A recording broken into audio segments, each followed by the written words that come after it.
Big Boss Malayalam season 6 nomination അങ്ങനെ start ചെയ്തിരിക്കുകയാണ്. നോമിനേഷനിൽ ആദ്യം 2 പേരെ അകത്തേക്ക് വിളിച്ചത് അഭിഷേകിനെയും അതേപോലെ ജാസ്മിനെയായിരുന്നു. വന്ന ഉടനെ അവരോട് പറയുന്നുണ്ട്, നിങ്ങൾ 2 പേര് സംസാരിച്ച് ഒരാളെ നോമിനേഷന് വേണ്ടി തിരഞ്ഞെടുക്കുക എന്നുള്ളത്. കൂടെ തന്നെ പറയുന്നുണ്ട്, വിട്ടുകൊടുക്കലല്ല നേടിയെടുക്കലാണ് വിജയം എന്നുള്ളത്. അപ്പോൾ നിങ്ങൾ സംസാരിച്ച് മാത്രം പോയിന്റുകൾ പറഞ്ഞ് മാത്രം തീരുമാനിക്കുക, അല്ലാതെ ഓക്കെ ഞാൻ നോമിനേഷനിലേക്ക് പോകാമെന്ന് ഒറ്റയടിക്ക് പറയരുത് എന്നുള്ള സൂചനയാണ് ബിഗ് ബോസ് കൊടുത്തത്. അതുകൊണ്ട് തന്നെ അവർ സംസാരിച്ച് തുടങ്ങുന്നത് ആദ്യം അഭിഷേകാണ് സംസാരിച്ച് തുടങ്ങിയത്.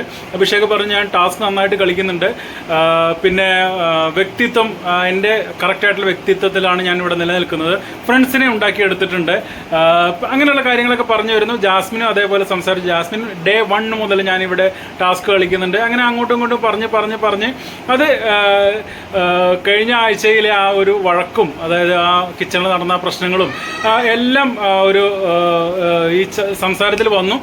അങ്ങോട്ടും ഇങ്ങോട്ടും ഒരു എന്താ പറയണ്ട, ഒരു ഹെൽത്തി വഴക്ക് എന്ന് വേണമെങ്കിൽ പറയാം. അങ്ങനെ പൊട്ടിത്തെറിക്കുന്ന വഴക്കല്ല, ഒരു ഹെൽത്തി വഴക്കിലേക്ക് അത് പോയി. അവസാനം 2 പേരും നോമിനേഷനിൽ വരാൻ ഇഷ്ടപ്പെടുന്നുണ്ടായിരുന്നില്ല. ബിഗ് ബോസ് സമയം കഴിയാറായി എന്ന് ഓർപ്പിച്ചിട്ടും അവരെ ഒരു തീരുമാനത്തിലെത്തിയില്ല. അതുകൊണ്ട് തന്നെ ഈ ആഴ്ചയിലെ നോമിനേഷനിൽ ആദ്യം വന്ന 2 പേരും ഡയറക്റ്റായിട്ട് പോവാണ് കേട്ടോ.